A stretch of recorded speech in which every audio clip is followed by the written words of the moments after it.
تیرا کرم ہے ذات باری، اتاری ہوں اتاری۔ میرا نام AR شہزاد گھانچی ہے، الحمدللہ میں اتاری ہوں۔ یہ میری بیٹی ہے میرا نام عائشہ ہے اور میں اتاریہ ہوں۔ اور یہ میرا بیٹا ہے میرا نام محمد شہباز رضا ہے اور میں اتاری ہوں۔ اور یہ میرا بھتیجا ہے، اس کا نام محمد ریان رضا ہے اور یہ ابھی تک بیعت نہیں ہے۔ پلیز شیخ اس کو بیعت فرما لیجئے اور اپنے سلسلے میں داخل فرما لیجئے۔ اور یہ میرا بھانجا ہے، اس کا نام محمد اورحان رضا ہے، پلیز اس کو بھی اپنے سلسلے میں شامل فرما لیجئے۔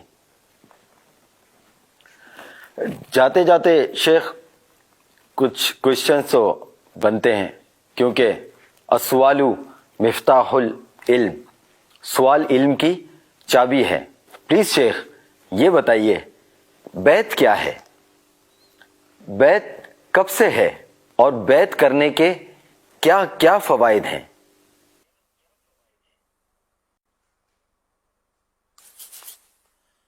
اللہ اللہ،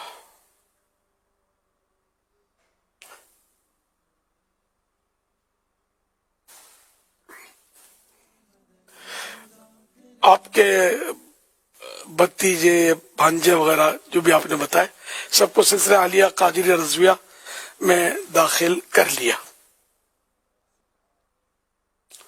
بیعت کیا ہے؟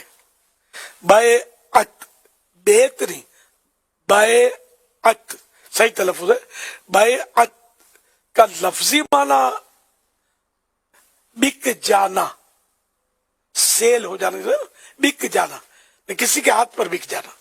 بیعت، بیعت کا لفظی معنی بک جانا، اور اصطلاح شرع و تصوف میں اس کی مختلف صورتیں، جن میں ایک یہ کہ کسی پیر کامل کے ہاتھوں میں ہاتھ دے کر پچھلے گناہوں سے توبہ کرنے، آئندہ گناہوں سے بچتے ہوئے نیک اعمال کا ارادہ کرنے، اور اس سے اللہ پاک کی معرفت یعنی اللہ پاک کو پہچاننے کا ذریعہ بنانے کا نام بیعت ہے۔ آج کل عام الفاظ میں، عام بول چال میں اس کو پیری مریدی کہتے ہیں۔ اللہ پاک کے پیارے پیارے آخری نبی مکی مدنی محمد عربی صلی اللہ علیہ وسلم نے لوگوں سے اسلام پر بھی بیعت لی، نیک اعمال کرنے پر بھی اور گناہوں سے بچنے پر بھی، کسی سے سوال نہ کرنے پر بھی اور کسی خاص عمل پر بھی بیعتیں لی گئی ہیں۔ تو یہ جو سرکار صلی اللہ علیہ وسلم نے مختلف عنوانات پر، موضوعات پر بیعتیں لی، تو یہی اصل وہ ہے، مطلب اصل مانے بنیاد ہے اس کی پیری مریدی کی، بیعت کرنے کی۔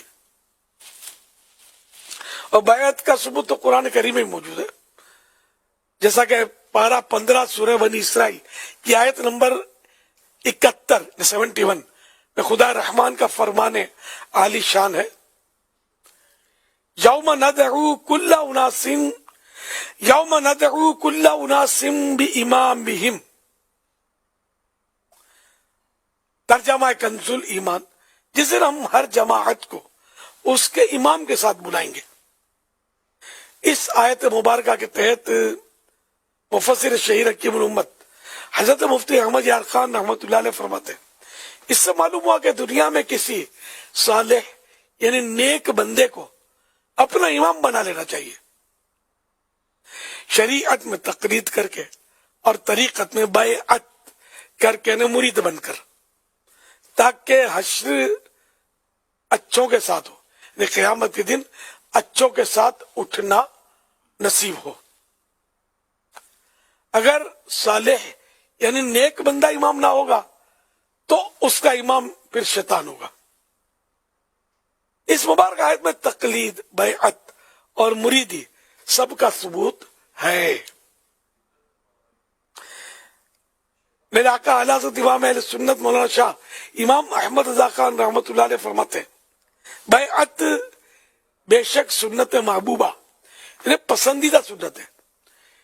شیخ الشیوخ شہاب الحق والدین عمر رضی اللہ عنہ کی عوارف شریف سے شاہ ولی اللہ دہلوی کی قول الجمیل تک اس کی تصریح اور ائمہ و اکابر کا اس پر عمل ہے. یعنی یہ سب پیری مریدیاں یہ چلی آ رہی ہیں بزرگوں سے. اور رب العزت فرماتا ہے ان الذين يبايعونك انما يبايعون الله يد الله فوق ايديهم. پارہ 26 سورۃ الفتح آیت نمبر 10. ترجمہ کنز ایمان. وہ جو تمہاری بیعت کرتے ہیں وہ تو اللہ ہی سے بیعت کرتے ہیں, وہ ان کے ہاتھوں پر اللہ کا ہاتھ ہے. اور فرماتا ہے لقد رضی اللہ عن المؤمنین اذ یبایعونک تحت الشجرہ. پارہ 26 سورۃ الفتح آیت نمبر 18. ترجمہ کنز ایمان. بے شک اللہ راضی ہوا ایمان والوں سے جب وہ اس پیڑ کے نیچے یعنی اس ٹری کے نیچے تمہاری بیعت کرتے تھے. حجت الاسلام امام محمد بن محمد غزالی رحمۃ اللہ علیہ فرماتے ہیں مرید کو کسی مرشد و استاد کی حاجت ہوتی ہے جو اس کے سیدھے راستے کی طرف رہنمائی کرے, کیونکہ دین کا راستہ انتہائی باریک ہے جبکہ اس کے مقابلے میں شیطانی راستے بکثرت اور نمایاں ہیں. تو جس کا کوئی مرشد نہ ہو جو اس کی تربیت کرے تو یقیناً شیطان اسے اپنے راستے کی طرف لے جاتا ہے. اب انسان پر خطر وادیوں میں بغیر کسی کی رہنمائی کے چلتا ہے اور یوں وہ خود کو ہلاکت پر پیش کرتا ہے. جیسے خود بخود اگنے والا پودا جلدی سوکھ جاتا ہے اور اگر وہ لمبے عرصے تک باقی بھی رہے تو پتے تو نکل آئیں گے لیکن وہ پھلدار نہیں ہوگا. مرید پر بھی ضروری ہے کہ وہ مرشد کا دامن اس طرح تھام لے جس طرح اندھا نہر کے کنارے اپنی جان نہر پار کرانے والے کے حوالے کر دیتا ہے اور اس کی اتباع و پیروی میں کسی قسم کی مخالفت اور اعتراض نہیں کرتا اور نہ اسے چھوڑتا ہے.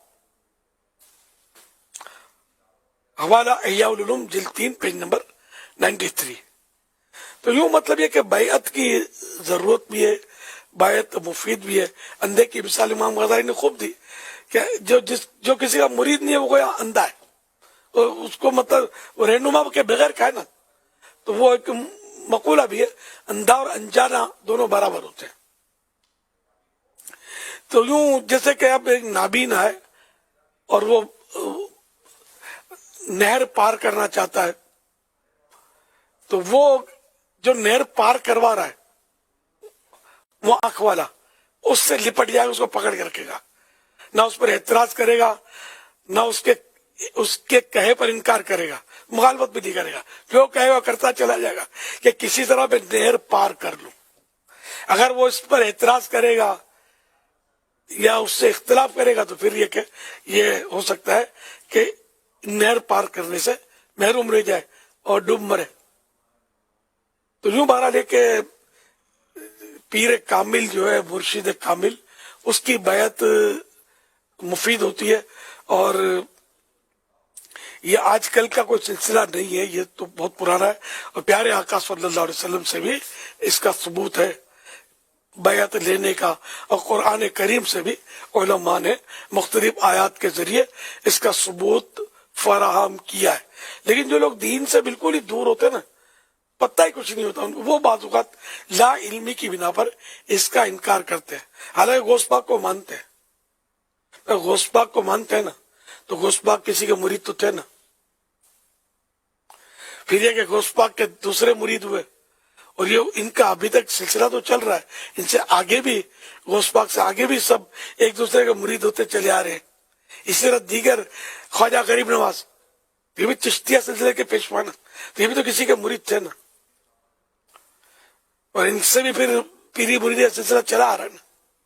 اس طرح دیگر جتنے بھی بزرگان دین اولیاء کرام کے آپ نام لوگے نا تو آپ جب ان کے حالات پڑھو گے تو یہ پتا چلے گا کہ یہ فلاں کے مرید تھے.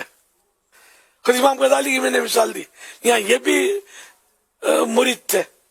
تو آگے یوں سب ایک دوسرے کے مرید ہوتے چلے آ رہے ہیں. تو آپ بولیں صحابہ کرام کس کے مرید تھے؟ وہ سرکار کے مرید تھے صلی اللہ علیہ وسلم. جی ہاں. تو اب وہ پیری مریدی کا ان دنوں مطلب ہے کہ الفاظ میں وہ نہیں کہتے تھے, لیکن اس کی اصل موجود تھی. بلکہ اولیاء کرام فرماتے ہیں پوری کائنات میں مصطفیٰ صلی اللہ علیہ وسلم جیسا کوئی پیر ہے اور نہ ابو بکر صدیق جیسا کوئی مرید ہے. یہ ملے گا آپ کو, یہ لکھا ہے فتح رضویہ جلد 11 پیج نمبر 326 پر. سب سے بڑے پیر صاحب جو ہیں یہ ہمارے آقا صلی اللہ علیہ وسلم, اور سب سے بڑے مرید کامل حضرت ابوبکر صدیق رضی اللہ عنہ, کہ نہ ایسا کوئی پیر سرکار جیسا نہ صدیق اکبر جیسا مرید. تو یوں مطلب پیری مریدی کوئی نئی چیز نہیں ہے, کوئی غلط طریقہ نہیں ہے. ہاں بعض پیروں کے مسائل سنے جاتے ہیں, تب ایک پیر خراب ہے, یعنی پیر کے نام پر کوئی خرابی کرتا ہے تو اس کا سارے پیر تو خراب نہیں ہو گئے, ایک مسلمان خراب ہے تو کیا سارے مسلمان خراب ہو گئے؟ یا معاذ اللہ کیا اسلام برا بن گیا؟ نعوذ باللہ. ایک مسلمان نے چوری کی تو نعوذ باللہ کہ سارے مسلمانوں کو ہم کہیں گے کہ مسلمان ہوتے ہی چور ہے؟ معاذ اللہ, یہ کیسے ہو سکتا ہے؟ یا آپ کے خاندان میں کسی نے کوئی مطلب چیٹنگ کی تو آپ یہ کہیں گے کیا سارا خاندان ہمارا ایسا ہے؟ کبھی بھی نہیں کہیں گے. اب اپنے خاندان کو برا بولنے کے لیے آپ تیار نہیں ہیں, بلکہ باپ اگر برائی کرے گی تو اس کو آپ ڈھکیں گے, برا نہیں کہیں گے. تو بہرحال ہے کہ اگر کوئی غلط کرتا ہے, کوئی امام صاحب غلط کرتے ہیں, کوئی مؤذن صاحب غلط کرتے ہیں کام, تو اس کا مطلب سارے مؤذن سارے امام غلط تو نہیں ہو گئے نا. اس طرح کوئی پیر اگر غلط کام کر گیا, سارے پیر غلط نہیں, کوئی عالم غلط کام کر گیا تو سارے علماء کو تو برا نہیں کہیں گے, سارے عالم معاذ اللہ ایسے ہی ہوتے ہیں. تو ایک کی وجہ سے سب کو خراب کرنا جو کوئی دنیا کا اصول ہی نہیں ہے. تو لوگ بس یہ بول دیتے ہیں سارے ایسے, فلاں سارے سے, فلاں سارے سے. نعوذ باللہ, ان کو توبہ کرنی چاہیے اور اپنے ایمان کی خیر منانی چاہیے. ایسا ہرگز نہیں کہنا چاہیے. جو برا ہے وہ اپنی جگہ پر برا ہے, جو اچھا ہے اپنی جگہ پر اچھا ہے. 5 انگلیاں برابر نہیں ہے نا. اب ایک چھوٹی ہے ہاتھ میں انگلی تو آپ بولے ساری انگلیاں ایسی, ساری چھوٹی ہیں, تو آپ کو کون آپ کی مانے گا یار؟ یہ ساری انگلیاں کہاں سی ہیں؟ سب میں فرق ہے. تو انسانوں میں بھی فرق تو ہوتا ہے نا. واللہ تعالی اعلم ورسولہ اعلم عز وجل وصلی اللہ تعالی علیہ وآلہ وسلم. صلو علی الحبیب صلی اللہ علی تعالی محمد. پیارے